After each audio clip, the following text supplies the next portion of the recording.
మేము ఉద్యమాన్ని కూడా ఆసరగా చేసుకున్న రాజకీయ నాయకులమే అని నేను అనుకుంటా తప్పితే ఉద్యమకారులనే గొప్ప పదాన్ని మాకు మేము ఆపాదించుకుంటే అది సరైనది కాదేమో అని నేను అనుకుంటా.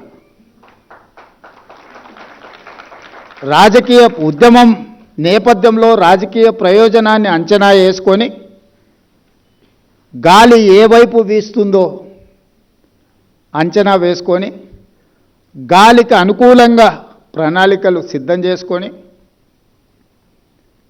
పేగుబంధం తెంచుకొని దేశానికే నాయకత్వం కావాలి, నాయకుడు కావాలని దురాశతో బయలుదేరి ఉన్నది పోయింది ఉంచుకుంది పోయింది అన్న పరిస్థితులు ఈరోజు రాష్ట్రంలో రావడం జరిగింది.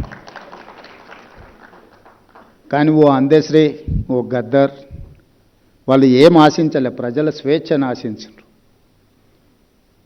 ప్రజల భావన, ప్రజల యొక్క ఆలోచన, ప్రజలకు ప్రేరణనివ్వాలి, ప్రేరేపితం చేయాలి, ప్రజల్ని నడిపించాలన్న ఒక సంకల్పంతో వాళ్ళు ముందుకు నడిపించారు. అందుకే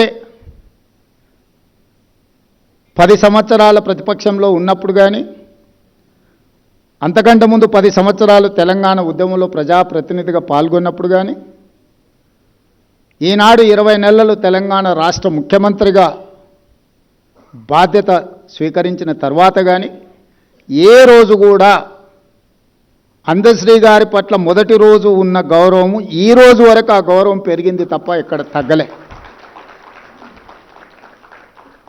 ఈరోజు చాలామంది నీకు అధికారం వచ్చింది కదా, నిన్ను ఇబ్బంది పెట్టిన వాళ్ళని ఏదైనా చేయడానికి నీకు అవకాశం ఉంది కదా అంటే నేను చెప్పిన, నేను ఎవరిని శత్రువులుగా చూడను.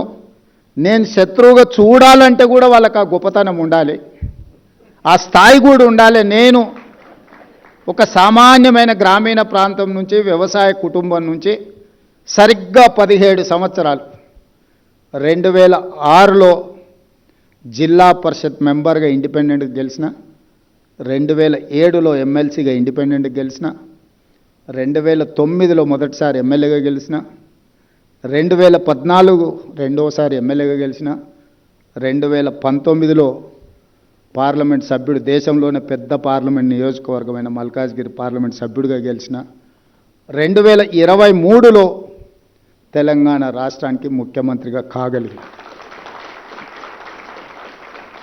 గ్రామీణ ప్రాంతం నుంచి, వ్యవసాయ కుటుంబం నుంచి, మధ్యతరగతి ఉమ్మడి కుటుంబంలో పెరిగిన నేను ఇంత గొప్ప అవకాశాన్ని 4 కోట్ల తెలంగాణ ప్రజలు ఇస్తే, ఈ అవకాశాన్ని 4 కోట్ల తెలంగాణ ప్రజల యొక్క సంక్షేమం కోసము, అభివృద్ధి కోసము, ఈ ప్రాంత అభ్యున్నతి కోసం ఉపయోగించకుండా నాకెవరో నచ్చలేదనో, నాకెవరి మీద కోపం వచ్చిందనో నేను ఈ అధికారాన్ని ఒకవేళ వినియోగిస్తే నాకంటే మూర్ఖుడు ఇంకొకడు ఉండడు అని నేను భావిస్తున్నాను.